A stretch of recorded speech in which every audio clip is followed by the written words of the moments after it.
Fans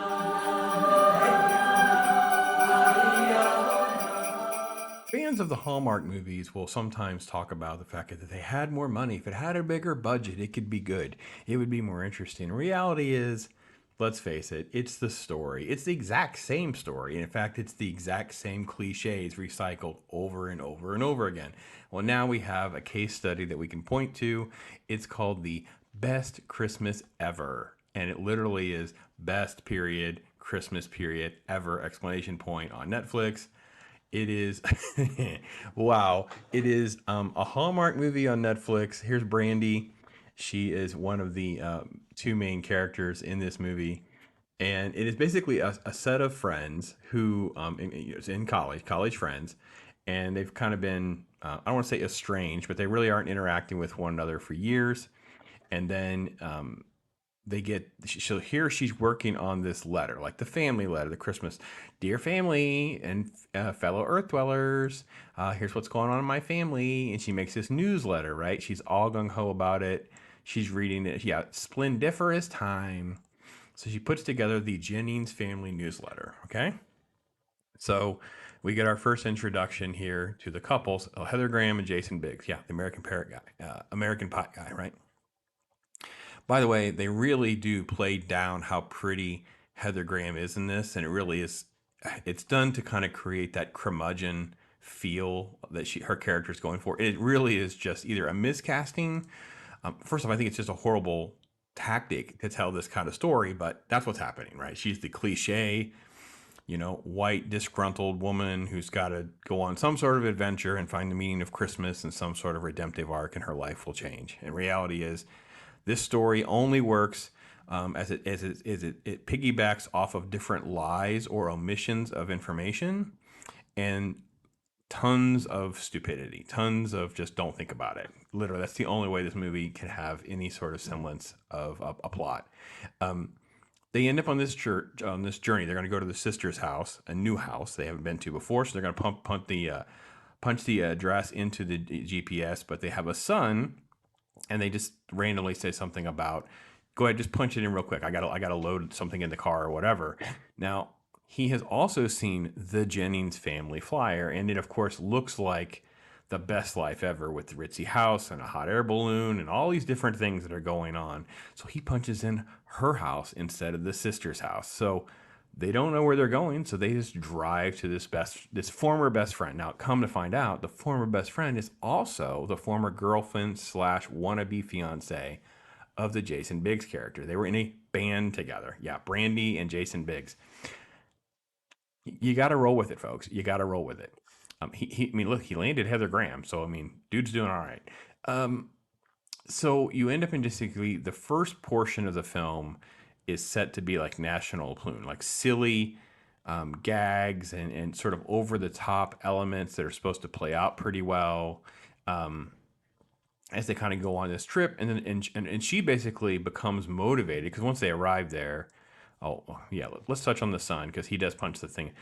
Yeah, he's allowed. He looks a little old. I think he's supposed to be 10. I'm not sure how old he is, but he's allowed to have this monkey boy toy who basically we're supposed to all pretend that it's real and it's alive. The monkey will, have, and then the extreme character designs is actually like distracting in this movie, and not it's because it doesn't feel like anyone you've ever interacted with. Like they went too young with Brandy's kid.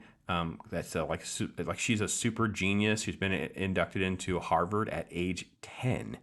10. I know they went too far. Like I don't understand why the other kid is a son who's supposed to be like in Africa working like a missions type of thing.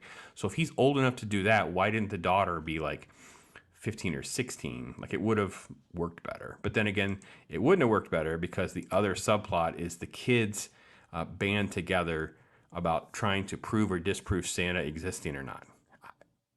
It's so flimsy. I know. I know what you're thinking. I know. I'm trying to save you time. I watched it so you didn't have to.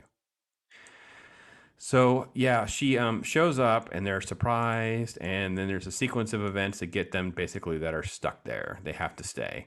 So first they arrive late, and then there's like a massive blizzard, and they're snowed in, and they're kind of stuck there. And this is Brandy's hot husband, who is like taekwondo type instructor from Mexico. It's played up with like this super hot flirtatious elements, but not being flirtatious, and you end up with this main character. Well, there's the other daughter, so you end up with her in this world where she doesn't want to be doing Christmas. She definitely doesn't want to do it with this best friend that she's full of. She's riddled with envy and bitterness and being jaded. She thinks that they have Brandy's character and Jason Biggs' character. I don't even know their names, man. That they have an attraction for one another. She's secretly sneaking around to find some letter that they may have exchanged, to find out what's going on, to unearth all of her lies, this fictitious world that she put in this newsletter. It all has to be a lie and all that.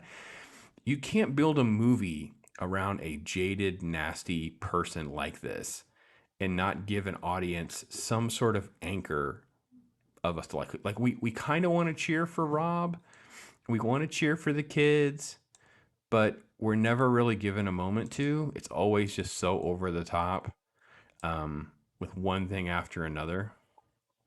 And like I said, it's mixed in with like silly lampoon gags where they touch the sap on the tree and she rips like a section of his hair out, right? So it's just like it's so uneven with what the tone of the movie will be. So nothing, again, spoiler alert, nothing in this movie works.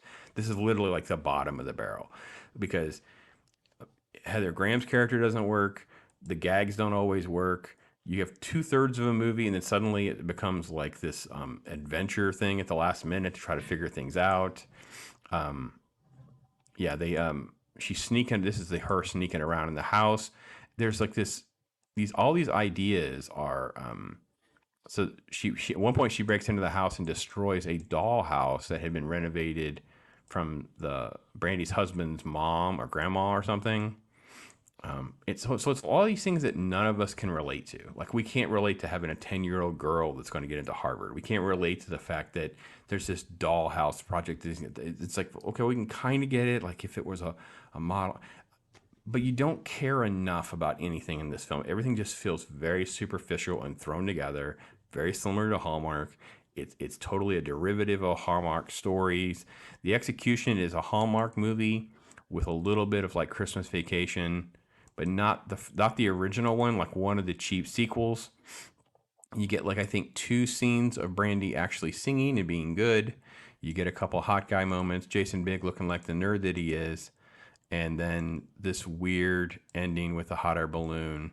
And all this was spoiled in the trailer, which completely is insane. Like I have no idea why all of this. Like if you watch the trailer, there's not a single reason to watch the movie because this big moment at the end where this decoration is sort of like brought into play to help disprove the whole Santa investigation thing. And I'm like, well, if I'd seen this trailer, I would have even known that was going to happen because I went into the movie completely blind. I just saw it pop up and I was like, oh, I'll watch it.